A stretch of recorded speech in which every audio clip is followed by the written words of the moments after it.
Assalamualaikum warahmatullahi wabarakatuh.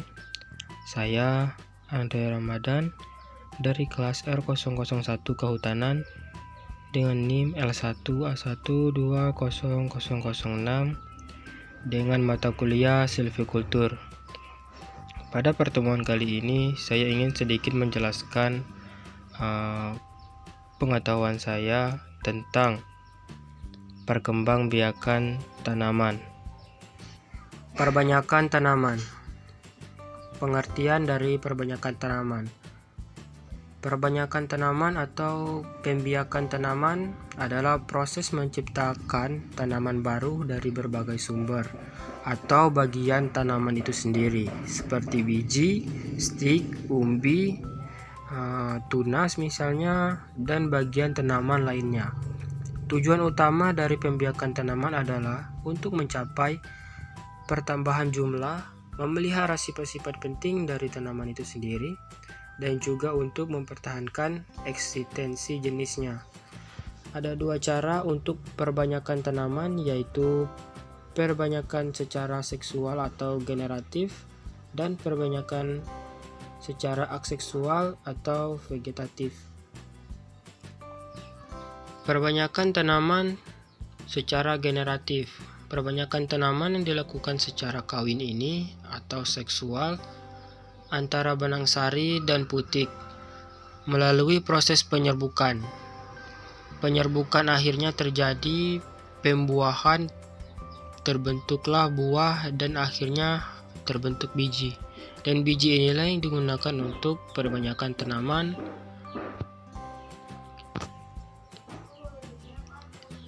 Perkembangbiakan tumbuhan secara kawin atau pembuahan.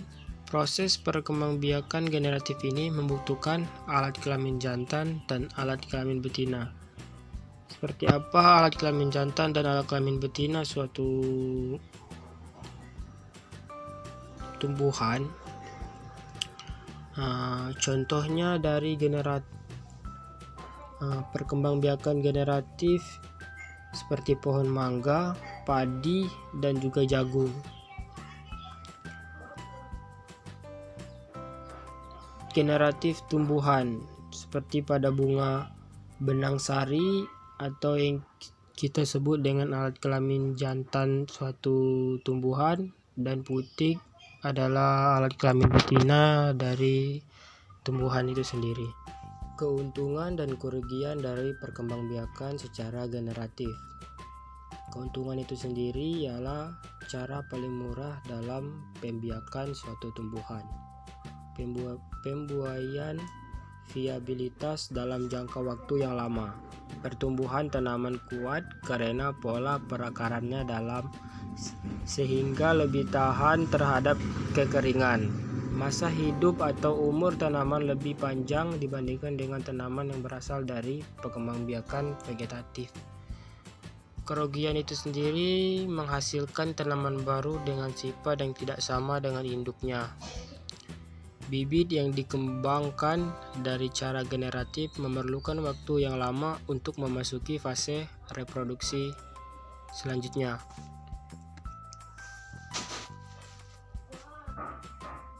Yang kedua, perkembangbiakan secara vegetatif. Perkembangbiakan tumbuhan yang hanya melibatkan satu induk saja. Dapat dikatakan bahwa perkembangbiakan secara vegetatif adalah perkembangbiakan tanpa melalui kawin atau tidak perlu menggunakan alat kelamin jantan dan alat kelamin betina seperti perkembangbiakan generatif. Perkembangbiakan secara vegetatif ada dua, yaitu vegetatif alami dan vegetatif buatan. Vegetatif alami sendiri ialah tidak melibatkan campur tangan manusia, yang berarti terjadi dengan sendirinya dari suatu tumbuhan itu. Contoh dari vegetatif alami ialah spora. Kotak spora atau sporangium akan pecah, lalu spora akan keluar dan jatuh di tempat yang cocok. Spora akan tumbuh menjadi tanaman baru Dan spora itu sendiri fungsinya mirip dengan biji. Seperti pada gambar pakis yang ada di sebelah kiri, yang bintik-bintik warna kuning-kuning itu yang dinamakan spora. Itu vegetatif alami tunas. Tunas adalah tumbuhan muda yang baru tumbuh dari bagian tubuh induk tumbuhan. Seperti yang kita tahu, pisang dan juga bambu. Kalau bambu yang sering kita sebut dengan nama rebung. Vegetatif dengan umbi, batang, lapis maupun akar. Vegetatif umbi batang adalah batang yang mengembung dan tumbuh di dalam tanah, biasanya digunakan tanaman untuk menyimpan cadangan makanan. Contoh dari umbi batang ialah kentang dan bengkuang. Vegetatif umbi lapis. Umbi lapis sendiri adalah lapisan-lapisan daun atau susunan yang berlapis-lapis yang mengelilingi batang dan tumbuhan di dalam tanah. Contohnya rempah-rempah kita ialah bawang merah dan bawang bombay. Vegetatif umbi akar. Umbi akar adalah akar yang menggembung, tidak ruas-ruas, berisi cadangan makanan. Contohnya seperti lobak dan wortel. Yang terakhir adalah akar tinggal.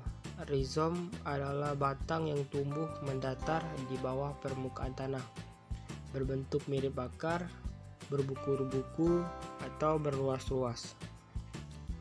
Akar tinggal seperti kunyit, jahe maupun lengkuas.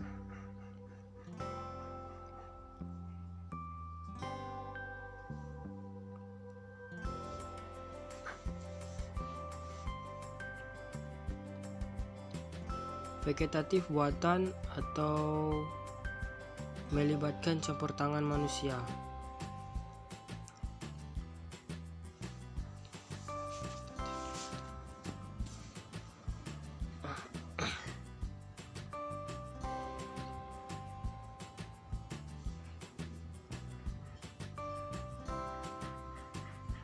Vegetatif buatan atau melibatkan campur tangan manusia.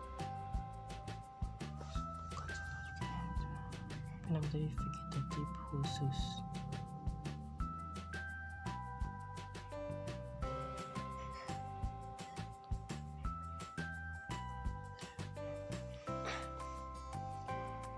Vegetatif buatan melibatkan campur tangan manusia. Struktur vegetatif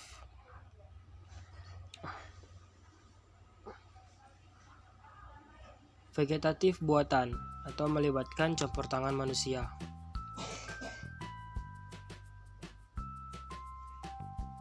Yang pertama adalah cangkok.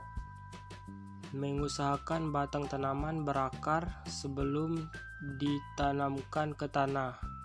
Seperti terlihat dari gambar, kulit batang dikupas lalu diberi tanah humus, lalu diikat sampai batang itu mengeluarkan akar, dan baru ditanamkan ke tanah. Yang kedua adalah stek. Stek itu sendiri memotong bagian tumbuhan kemudian ditanamkan dan dapat tumbuh menjadi tanaman baru. Contohnya seperti singkong dan mawar.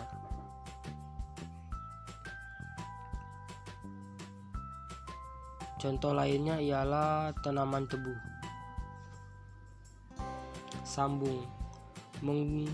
Menggabungkan dua batang tanaman yang sejenis. Contohnya singkong dan mawar.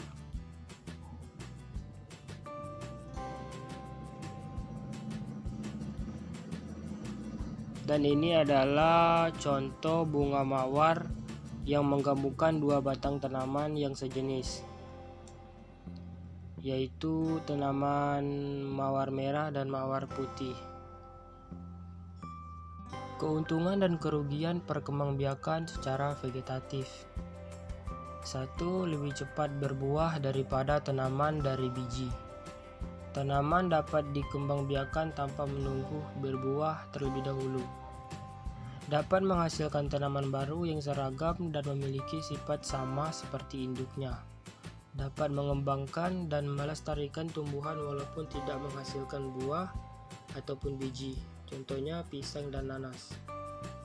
Kerugian dari perkembangan vegetatif ini adalah tumbuhan yang ditanam melalui cangkokan tidak sekuat tanaman aslinya. Dari satu induk hanya diperoleh keturunan baru yang jumlah terbatas. Tanaman induk akan menderita karena terlalu banyak dahan yang dicangkok. Baiklah, itu tadi penjelasan singkat dari saya. Wassalamualaikum warahmatullahi wabarakatuh.